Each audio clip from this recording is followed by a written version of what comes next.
Eu saldo aos amados com a paz do Senhor. Gostaria de deixar um versículo para a meditação. Encontra-se no livro de Gênesis 37, a partir do verso 18, que diz assim: E viram-no de longe, e antes que chegassem a eles, conspiraram e disseram um ao outro: Eis lá vem o sonhador. Essa passagem encontra-se no livro de Gênesis 37, o qual fala a respeito de José. José era o 11º filho de Jacó, mas o primeiro filho de Raquel. Raquel era a mulher a quem Jacó amava. E por ser o filho da mulher a quem Jacó amava e filho da sua velhice, Jacó também o amava muito mais do que os seus irmãos. E a palavra do Senhor vai nos dizer que o amor de Jacó por José era tão transparente que os seus irmãos começaram a ciumar. E Jacó faz uma túnica de várias cores para o seu filho José. E essa túnica ainda levantou muito mais ira dos seus irmãos. E também o Senhor Deus entregou a José um sonho qual ele iria ter governo.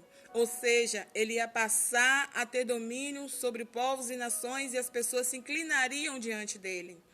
Mas José, ainda na sua imaturidade, ele revela o seu sonho aos seus irmãos. E a palavra do Senhor vai nos dizer que por causa dos sonhos de José, os seus irmãos passaram a o odiarem ainda mais. E por causa dos seus sonhos, louvado seja o nome do Senhor, eles já não podiam mais falar pacificamente com José. E então, quando José é mandado pelo seu pai a ir ao encontro dos seus irmãos, de longe eles avistaram a José e disse: Eis, lá vem o sonhador mor, vamos ver. A palavra diz, no versículo 17, e disseram uns aos outros: Ei, lá vem o sonhador mor, vinde, pois, agora e o matemo-lo, e lancemos-lo numa cova. Eles cogitaram contra a vida de José, porque tiveram inveja de José. Hoje, louvado seja o nome do Senhor, muitas vezes, na nossa imaturidade, nós acabamos contando e compartilhando os nossos sonhos com quem não quer ver o nosso bem. Muitas vezes, na nossa infantilidade, nós não sabemos para quem nós estamos compartilhando aquilo que o Senhor tem nos revelado. O sonho de José não era para ele se engrandecer diante dos seus irmãos, mas no momento em que José não se sentiu amado, eis que o coração dele traz aquela revelação para dizer para os irmãos a pessoa importante que ele era diante dos olhos do Senhor e que Deus tinha uma grande obra para fazer em sua vida.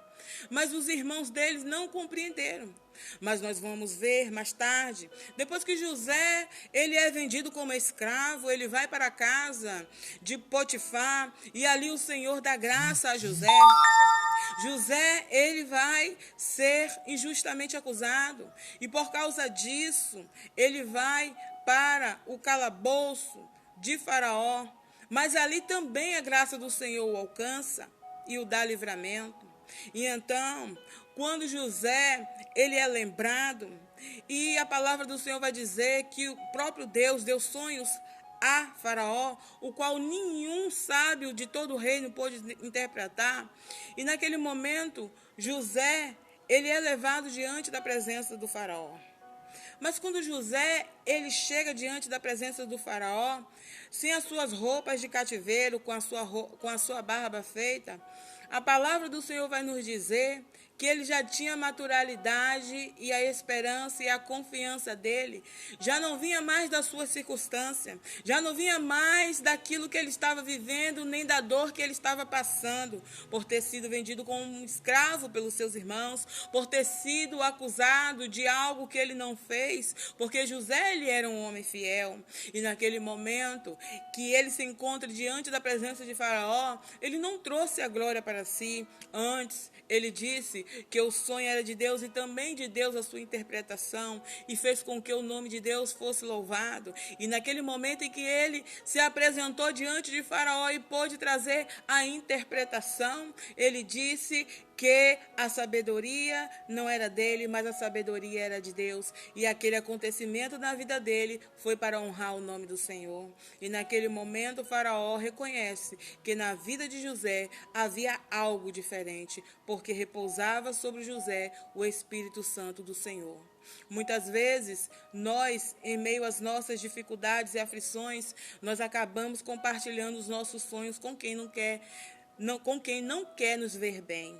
Muitas vezes nós somos levados a falar dos nossos projetos para aqueles que sentem inveja de nós. Ei, fecha a porta do seu quarto, entra no secreto com o seu pai. Está sofrendo? Está passando por perseguição? Está passando por problema? Está passando por injustiça? Coloca nas mãos do Senhor. O Senhor tem dado sonhos no seu coração. Não desista do seu sonho. José não desistiu dos sonhos dele.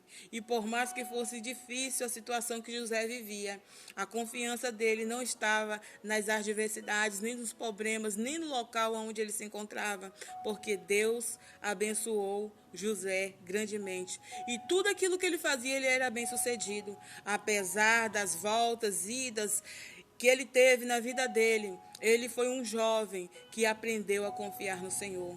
Que possamos confiar no Senhor, que a gente possa dividir os nossos sonhos com quem verdadeiramente quer o nosso bem, que é o nosso Deus. Que nós possamos confiar e esperar com confiança no Senhor. Louvado seja o nome do Senhor.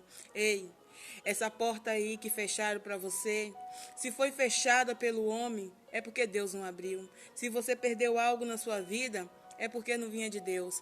Porque a porta que Deus abre, ninguém fecha, e a porta que Deus fecha, ninguém abre. Homem nenhum tem o poder de fechar a porta que Deus vai abrir para você. Então, espere com paciência no Senhor. Se você perdeu algo na sua vida, não se lamente nem fique triste não, porque o Senhor tem muito mais para você. É só confiar e esperar com paciência no Senhor.